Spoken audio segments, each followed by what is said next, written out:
Meus amigos, como é que vocês estão? Tudo bem? Seguinte, assisti Cavaleiros do Zodíaco, vou comentar pra vocês uma resenha sincera do que eu achei, lembrando que isso é a minha opinião, tá? Não é lei. Então você pode deixar suas opiniões aí nos comentários, com muito respeito. Todo mundo aqui gosta de Cavaleiros e não tem por que a gente se desrespeitar ou brigar, tá? Então, escuta o que eu falo, escuta o que o outro fala e vamos tirando o melhor aí de cada conversa, de cada resenha, tá? Não levem o que eu estou falando como verdade absoluta. É só um papo de boteco. Eles são meus amigos, então eu assisti o filme e vou contar pra vocês o que eu achei, certo? É isso. Tá chegando agora no canal? Já? Se inscreve no canal, ativa as notificações para receber todo o conteúdo que vier e não esquece de dar o seu like caso você curta este conteúdo e recomendar para alguém que está procurando conteúdo sobre CDZ. Uma coisa que eu queria comentar com vocês antes, galera, eu queria a opinião de vocês aí nos comentários, se na região de vocês tá tendo publicidade de Cavaleiros do Zodíaco. Aqui na minha, eu sou de São Paulo capital, o cinema não tinha nada referente a CDZ. Não tinha nada no aplicativo, você tinha que entrar lá na parte de pré-venda para poder comprar o ingresso, não tinha nenhum pôster, não tinha banner, só tinha o da sala de cinema mesmo, que era uma sala, a sala XD. Era como se o filme ele não existisse, tá? É como se esse filme não existisse se ele não tivesse sido lançado hoje.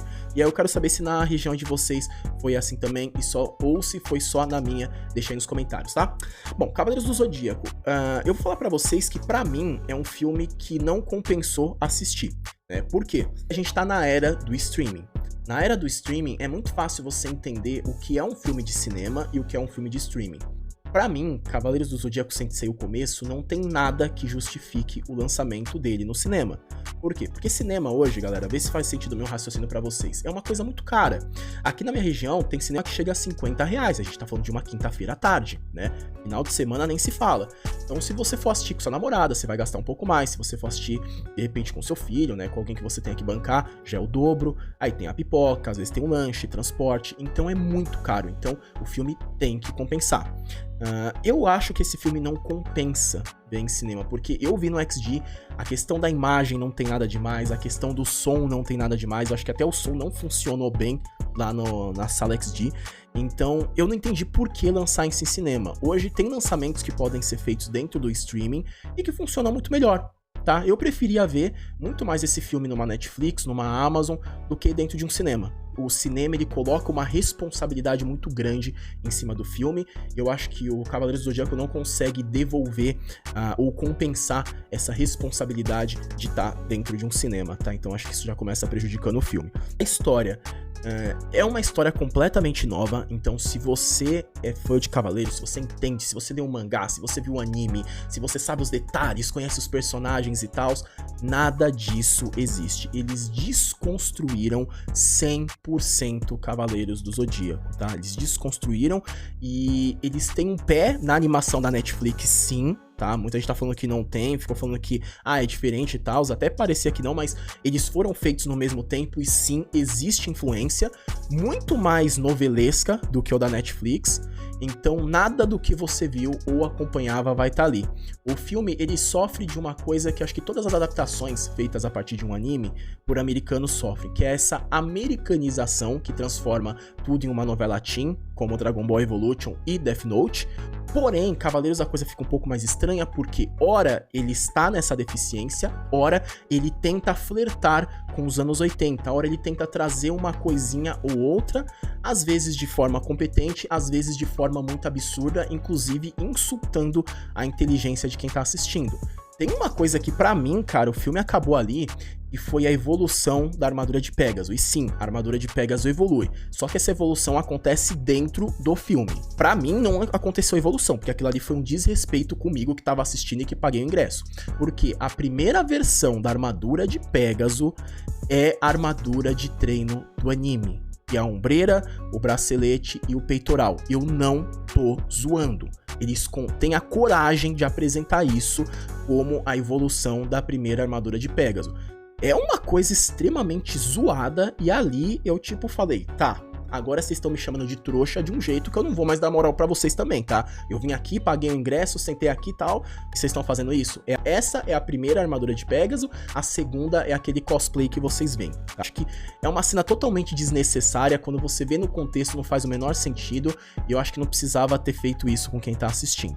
A coisa da história, ela é bem didática, Você tem uma história muito, muito, muito autoexplicativa. Inclusive, ela vai se explicar em momentos que não precisam se explicar, mas ela vai explicar, ela vai te pegar pela mão e vai levar.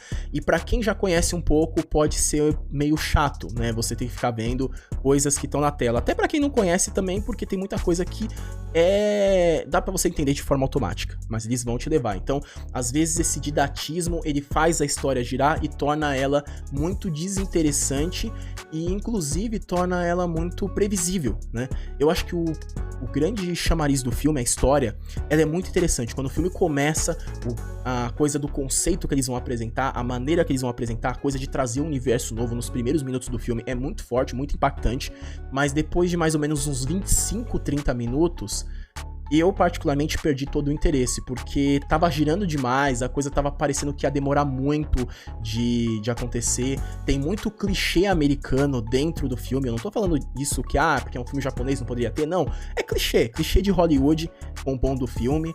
A montagem até é legal, mas esses clichês começam a ficar muito, sabe, muito cansativos, tanto que, mano, chegou uma hora que eu já tava indo no banheiro, eu já tava mexendo no celular, porque a história não me prendeu, sabe? A relação do Seiya até parece interessante, porque o Seiya com a Saori, né, que é a Siena no filme, mas na dublagem eles chamam de Saori, o Seiya parece que ele sai da friend zone, mas é aquela velha história que gira e fica parecendo um romancezinho teen, inclusive na coisa de que o Seiya é muito pobre, ela é muito rica, no começo eles não se dão bem por causa disso, depois eles começam a perceber que mesmo sendo de mundos diferentes, eles estão vivendo muito drama, os dois têm a jornada de herói, então os dois se ajudam, os dois começam a se gostar e vamos embora. Eu gostei muito da Marin, por incrível que pareça, achei a Marin muito interessante, a coisa da máscara dela ser mais medieval e tal, ela tem até uma aura meio masculina no filme, e eu achei isso interessante também, porque se a gente for pensar que a gente tá falando de cavaleiros, de uma coisa muito...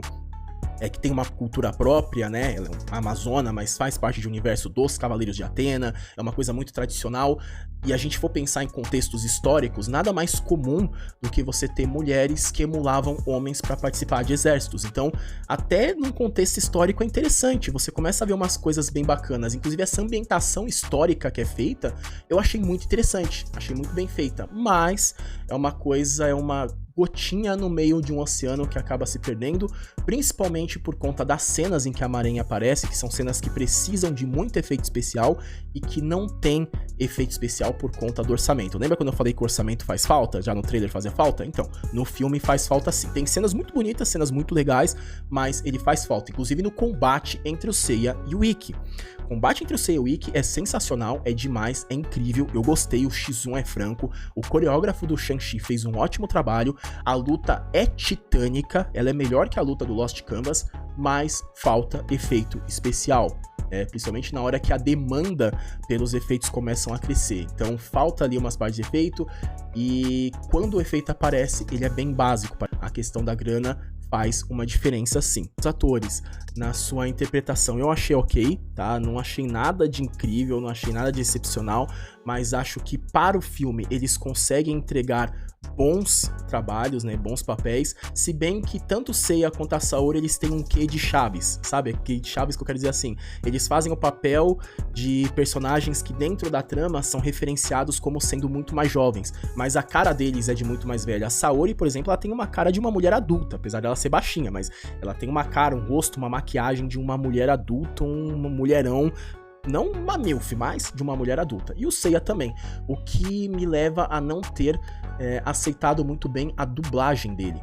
O Seiya é dublado pelo dublador do Homem-Aranha do Tom Holland, da Marvel. E esse Seiya, ele é piadista no nível do Homem-Aranha.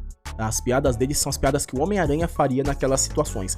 E o ator que faz a dublagem, ele não muda o tom da voz dele pra dublar o Seiya. O mesmo tom, o mesmo estilo que ele usa pra dublar, que ele usa em todos os personagens que eu vi, pelo menos dele, ele usa pra dublar o Seiya. É o mesmo que ele faz do Homem-Aranha.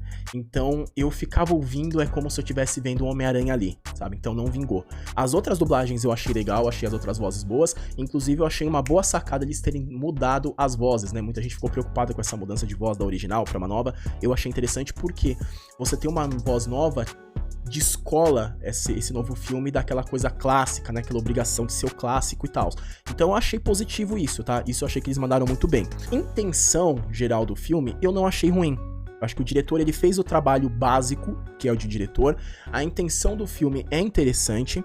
a coisa deles tentarem criar uma nova trama, o pano de fundo, o background da nova trama, é muito bacana, é muito interessante a tentativa de você atualizar, mas eu acho que essa coisa de não se assumir 100% uma nova trama e querer ainda ficar flertando com o passado, quando a intenção claramente é levar Saint Seiya pro futuro, isso prejudica muito o roteiro. Isso faz com que ele seja aquela coisa, aquele filme que atira pra todos os lados, tenta agradar todo mundo, mas no final não vai agradar ninguém. Por quê? Porque o cara que é das antigas, ele não vai curtir esse filme. E o cara que é mais novo, ele vai olhar e vai ver essa coisa lá do passado, essa referência, pode reconhecer, mas ele vai gostar mais da trama que tá sendo apresentada ali agora, tá? Então acho que escolher um lado e ficar desse lado seria muito mais benéfico, ou pegar o clássico e atualizar todo o clássico para essa nova geração, como foi feito com Sandman, por exemplo, da Netflix. Eu acho que esse filme, ele foi feito para quem quer gostar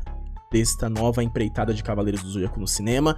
Não sei se vocês se lembram, mas no vídeo que eu fiz sobre eu comentando, né, as declarações que tinham sido feitas pelos fãs japoneses a respeito do longa, eu chamei a atenção pro fato de que ninguém tinha feito nenhuma crítica mista ou criticado o filme diretamente, né? Falei que era muito estranho só ter elogios, e quando eu assisti o filme ficou bem claro, esse filme é pra quem gosta mesmo de Cavaleiros, e a manifestação ativa, não pra quem gosta de Cavaleiros, na verdade, mas pra quem gosta deste filme de Cavaleiros, este filme ele é pra quem quer gostar dessa nova versão de Cavaleiros, é pra quem já tá indo no cinema pra curtir o que vai aparecer ali. Sabe quando aquela galera que vai ver o filme da Marvel, que sai só o logo do filme e o cara já fica tipo todo hypadão só de ver o logo? É tipo isso, sabe? É pra quem já quer gostar, pra quem tá ali disposto a gostar e pronto pra gostar de tudo que vai aparecer na tela. Se você é uma pessoa que não tá disposta a isso, se você é uma pessoa que tá presa e pensando no clássico, ou se você é uma pessoa que até tá com a sua mente aberta e tá pensando em ir no cinema pra ver o que vai ser apresentado na tela e se aquilo que vai estar na tela consegue te convencer, eu acho que você tem que pensar um pouquinho mais e talvez seja interessante até você esperar o filme sair no streaming pra você não perder dinheiro, tá? Porque eu acho que sair pro cinema não foi uma boa jogada. Eu acho que eu acho que, assim, o filme, muita gente vai achar bom, muita gente vai achar ruim. Eu vou confessar pra vocês, faz 3 horas aqui, eu tô vendo a hora aqui, fazem 3 horas que eu assisti o filme. E, cara, é um filme que não mudou nada no meu dia, sabe? Tipo, eu saí do cinema, tá, assisti, daí. Sabe, não é um filme que eu vá sair comentando com os meus amigos, sair falando com as pessoas, sair indicando, sair vendo, olhando, vendo as coisas. Não, assisti, já vi, já conferi o que foi feito e tá bom. É uma coisa que, como eu falei no início do vídeo pra vocês, eu poderia ter feito numa Netflix ou numa Amazon Prime da vida. Sinceramente, se eu soubesse que ia ser assim, e eu estou sendo bem sincero, eu não pagaria pra assistir esse filme no cinema, não tô dizendo que você não deve pagar pra assistir, mas eu não pagaria, eu acho que ele é demais pra se pagar aí 30, 40, 50 reais pra cinema, mais transporte, e esperaria pra ver aí num streaming, quando ele chegasse em alguma outra mídia, tá? No mais, eu queria ver a continuação disso, porque é um filme que nitidamente ele foi feito para ser só uma introdução. De novo, ele desmontou todo o conceito de CDZ, e isso eu tô falando pra você que tá querendo ver o filme porque você é muito fã de CDZ e você tá querendo ver pra ver o Cavaleiros que você conhece na tela. Então ele desmontou tudo. Ilha da Rainha da Morte, meu filho, esquece que não rola mais, tá? Esquece que não rola mais. Então fica ligeiro aí nessa sua concepção, nessa sua ideia. Mas fica a critério de cada um, né? Algumas pessoas vão ver, outras não vão, outras vão gostar, outras não vão. Pra mim, é um filme que eu vi, mas é como se eu não tivesse visto, né? Mas quero saber a opinião de vocês. Você já assistiu? Você vai assistir? Deixa aí nos comentários, porque você acha que seria um filme que ia ser mais legal sair no streaming do que sair no cinema? Deixa aí, porque a gente vai resenhando e vendo qual que é a visão dos fãs de CDZ pra essa nova empreitada. Mas eu vou falar pra vocês que eu queria ver os próximos filmes pra ver pra onde essa história vai. Eu confesso que eu tenho muita curiosidade pra ver isso. Obviamente eu acho que não veria mais no cinema, a não ser que fosse pra fazer vídeo, essas coisas, né? Por vontade própria, assim, pra mim mesmo eu não veria mais em cinema. Mas eu queria ver, de repente, aí num streaming, a continuação dos próximos filmes e dos próximos personagens aparecendo. Principalmente porque, como eu falei, esteticamente falando, eu até achei o Ikki um personagem interessante. Não achei o ator interessante não, tá? Mas a armadura eu achei legal. Então é isso daí, rapaziada. Espero que esse vídeo ajude vocês aí de alguma forma. E depois que vocês assistirem o filme, eu quero ver a opinião de vocês. Até a próxima. Falou, valeu. Tchau, tchau.